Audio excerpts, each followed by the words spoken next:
से शरीर में विद्युत का प्रमाण बढ़ता है।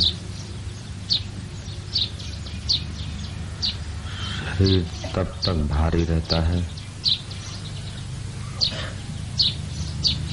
जब तक उसमें कफ और वायु की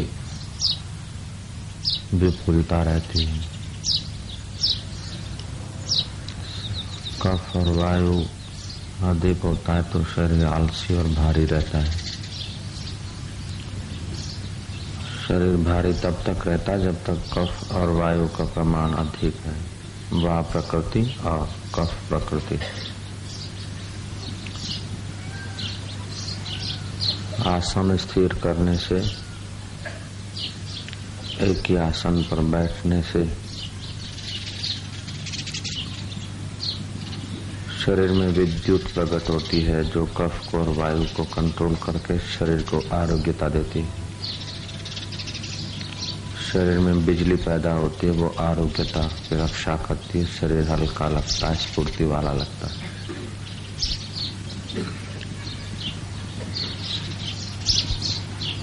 क्रिया करने से विद्युत खर्च होती है और स्थिर आसन पर बैठकर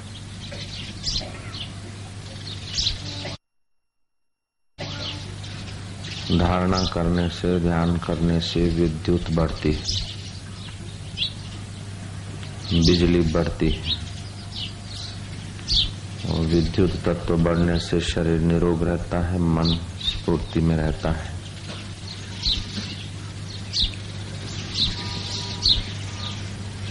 संसार से वैराग्य होना कठिन है। वैराग्य हो भी जाए तो कर्म कांड से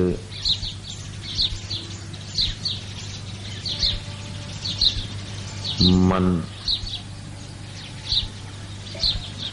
उठना कठिन है। कर्म कांड से उठ भी गए तो ध्यान में लगना मन का कठिन है। ध्यान में लग गए तत्वज्ञानी गुरु मिलना कठिन। तत्वज्ञानी गुरु मिल भी गए तो उनमें श्रद्धा होना कठिन है। श्रद्धा हो भी गई तो उनमें श्रद्धा टिकना कठिन है। तामसी श्रद्धा होती है तो कदम कदम पर फरियाद करती है।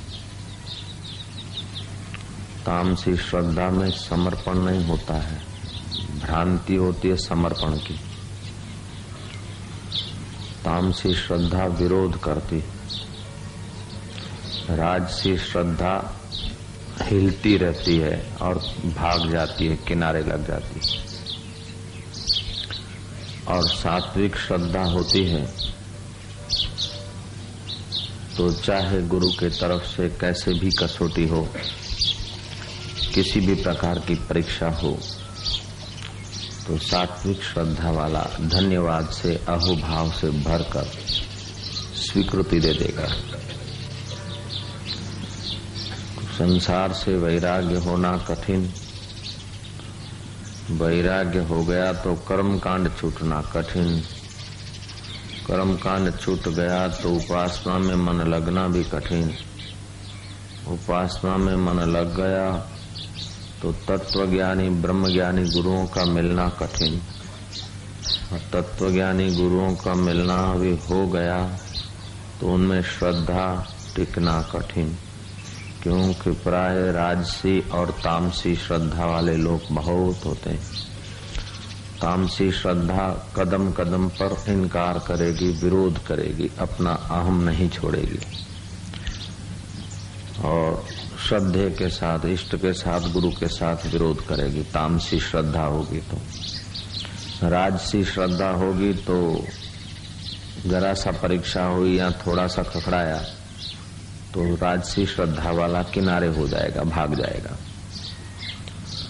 और सात्विक श्रद्धा होगी तो श्रद्धेय के तरफ से हमारे उत्थान के लिए चाहे कैसी भी कसौटी हो, चाहे कैसे भी साधन भजन की पद्धतियां हो, प्रयोग हो, व्यवहार हो, अगर सात्विक श्रद्धा है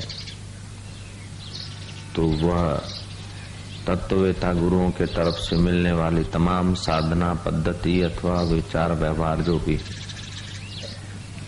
वो अहोभाव से वाह वाह धन्यवाद, उसे फरियाद नहीं होगी, उसे प्रतिक्रिया नहीं होगी। सात्विक श्रद्धा हो गया तो फिर तत्व विचार में मन लग जाता है। नहीं तो तत्वज्ञानी गुरु मिलने के बाद भी तत्व ज्ञान में मन लगना कठिन है। आत्म साक्षात्कारी गुरु मिल जाए और उसमें श्रद्धा हो जाए तो ये जरूरी नहीं कि सब लोग आत्मज्ञान के तरफ चल पड़े। नहीं, राजसी श्रद्धा तामसी श्रद्धा वाला आत्मज्ञान के तरफ नहीं चल सकता। वो तत्वज्ञानी गुरुओं का सानिध्य पाकर अपनी इच्छा के अनुसार फायदा लेना चाहेगा, लेकिन जो वास्तविक फायदा है जो तत्वज्ञानी गुरु देना चाहते हैं उससे वो वंचित रह जाएगा। सात्विक श्रद्धा वाला होता है उसको ही तत्वज्ञान का अधिकारी माना गया और वही तत्वज्ञान पर्यंत गुरु में अडिग श्रद्धा, जैसे सांदीपक की थी। भगवान विष्णु आए वरदान देने के लिए, नहीं लिया। भगवान शिव आए, वरदान नहीं लिया। गुरु ने कोढ़ी का रूप धारण कर लिया, बुरी तरह परीक्षाएं की, पीट देता था, मार देते थे, चुप चाटा। फिर भी वो गुरु के शरीर से निकलने वाला गंदा खून, कोढ़ की बीमारी से आने वाली बदबू,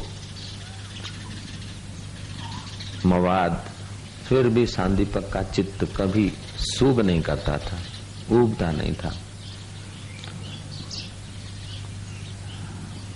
ऐसे ही विवेकानंद की सात्विक श्रद्धा थी तो रामकृष्ण देव में अहोभाव बना रहा, और जब राजसी श्रद्धा हो जाती तो कभी हिल जाती। ऐसे 6 बार नरेंद्र की श्रद्धा हिली थी। तो आत्मज्ञानी गुरु मिल जाना कठिन है। आत्मज्ञानी गुरु मिल जाए तो उसमें श्रद्धा टिकना सतत कठिन है।